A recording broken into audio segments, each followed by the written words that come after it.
Welcome back to my channel Fein Maths Classes. So ഇന്നത്തെ ക്ലാസ്സിൽ നമ്മൾ ഡിസ്കസ് ചെയ്യുന്നത് ഫസ്റ്റ് ചാപ്റ്റർ നമ്പർ സിസ്റ്റത്തിലെ എക്സാമ്പിൾ നമ്പർ 8 ആണ് കേട്ടോ. അപ്പോൾ എൻ്റെ ചാനൽ കാണുന്നവർ സബ്സ്ക്രൈബ് ചെയ്യാനും ലൈക്ക് ചെയ്യാനും കമൻറ്റ് ചെയ്യാനും മാക്സിമം ഷെയർ ചെയ്ത് സപ്പോർട്ട് ചെയ്യാനും മറന്നു പോകരുത്. സോ നമ്മുടെ ഫസ്റ്റ് ക്വസ്റ്റ്യൻ ഇതാണ്. Show that 1.27 bar can be expressed in the form p/q where p and q are integers and q is not equal to 0. അപ്പോൾ നമുക്ക് തന്നിരിക്കുന്ന ക്വസ്റ്റ്യൻ എന്താണ്? 1.27 ബാർ.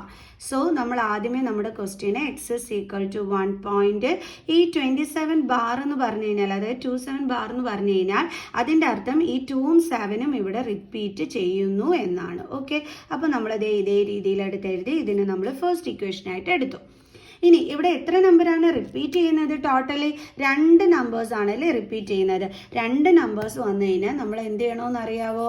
100 കൊണ്ട് ബോത്ത് സൈഡ്സും മൾട്ടിപ്ലൈ ചെയ്യണം. 2 സൈഡിലും 100 കൊണ്ട് മൾട്ടിപ്ലൈ ചെയ്യണം. Multiply by 100 on both sides. Okay, ഇനിയിപ്പോൾ ഒരു നമ്പർ ആയിരുന്നെങ്കിൽ നമ്മൾ എന്ത് ചെയ്തേനെ? 10 ചൂസ് ചെയ്തേനെ. 3 നമ്പർ ആണെങ്കിൽ 1000. അങ്ങനെ വേണം നമ്മൾ ചെയ്യാനായിട്ട്. അപ്പോൾ ഇവിടെ എക്സിനെയും നമ്മൾ 100 കൊണ്ട് മൾട്ടിപ്ലൈ ചെയ്യണം. അപ്പോൾ 100x is equal to, ഇതിന് നമ്മൾ 100 കൊണ്ട് മൾട്ടിപ്ലൈ ചെയ്യുക എന്ന് വെച്ചാൽ അതിൻ്റെ അർത്ഥം ഈ 1ൻ്റെ അടുത്തോട്ട് ഈ റിപ്പീറ്റ് ചെയ്യുന്ന നമ്പേഴ്സിൽ ഏതായി 27 അതിന് നമ്മൾ ഇവിടെ കൊണ്ടുവരുന്നു എന്നാണ് മീനിങ്. ഓക്കെ, അപ്പോൾ നമ്മുടെ 1 എടുത്ത് അതേപോലെ എഴുതുക, അതിനുശേഷം മാത്രം റിപ്പീറ്റ് ചെയ്യുന്ന നമ്പറിനെ എടുത്ത് എഴുതുക. ഓക്കെ, ഇനി ഇവിടെ എന്തുണ്ട്? പോയിന്റ്. മനസ്സിലായ എൻ്റെ മക്കൾസിന്? 1 എഴുതിയതിന് ശേഷം മാത്രമേ റിപ്പീറ്റ് ചെയ്യുന്ന നമ്പറിനെ അതിൻ്റെ അടുത്തോട്ട് എടുത്ത് എഴുതാൻ പാടുള്ളൂ. ഇനി വീണ്ടും ആര് റിപ്പീറ്റ് ചെയ്യുന്നുണ്ട്? 27. അപ്പോൾ നമ്മൾ വീണ്ടും ഇതേപോലെ തന്നെ എഴുതി 2 ഇടുന്നു. ഇവിടെ കുത്തിടുന്നതിൻ്റെ അർത്ഥം 27 കണ്ടിന്യൂ ചെയ്യുന്നു എന്ന് കാണിക്കാനാണ് നമ്മൾ ഈ ഡോട്ട് ഇടുന്നത്. ഓക്കെ, ഇനി നമ്മൾ ഇതിനെ സെക്കൻഡ് ഇക്വേഷനായിട്ട് എടുത്തു. ഇനി നമ്മൾ എങ്ങനെയാണ് ചെയ്യേണ്ടുള്ളത്? Separate equation 1 from equation 2. അതായത് ഇക്വേഷൻ 2ൽ നിന്നും 1നെ സെപ്പറേറ്റ് ചെയ്യണമെന്നാണ് നമ്മൾ ഈ എഴുതിയിരിക്കുന്നത്. ഓക്കെ, അപ്പം നമ്മൾ സെപ്പറേറ്റ് ചെയ്യുമ്പോൾ LHS സൈഡ് തമ്മിൽ സെപ്പറേറ്റ് ചെയ്യണം, RHS സൈഡ് തമ്മിലും സെപ്പറേറ്റ് ചെയ്യണം.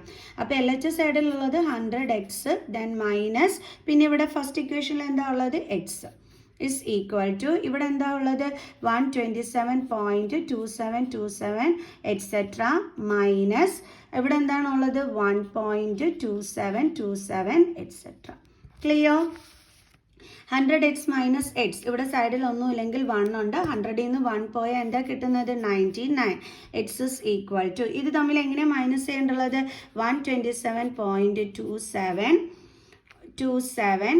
ഓക്കെ, ഇനി ഇവിടെ അടുത്ത് എന്താ ഉള്ളത്? 1 പോയിന്റ്. ആ 1 7ൻ്റെ താഴെ വേണം കൊടുക്കാൻ. 0.2727.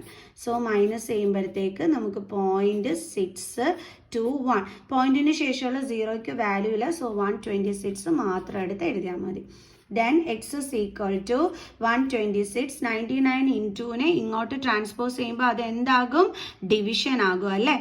സോ അപ്പോൾ നമുക്ക് ഡിവൈഡഡ് ബൈ എന്ത് കൊടുക്കാം? 99. ക്ലിയർ? ഇനി നമുക്കിത് റെഡ്യൂസ് ചെയ്യാൻ പറ്റുമെന്നുണ്ടെങ്കിൽ തീർച്ചയായിട്ടും റെഡ്യൂസ് ചെയ്യണം. 3യുടെ ടേബിൾസിൽ പോകും അല്ലേ? 3 3s are 9, 3 3s are 9, 4 3s are 12, 3 2s are 6. Okay, 4 3s are 12, then 3 2s are 6.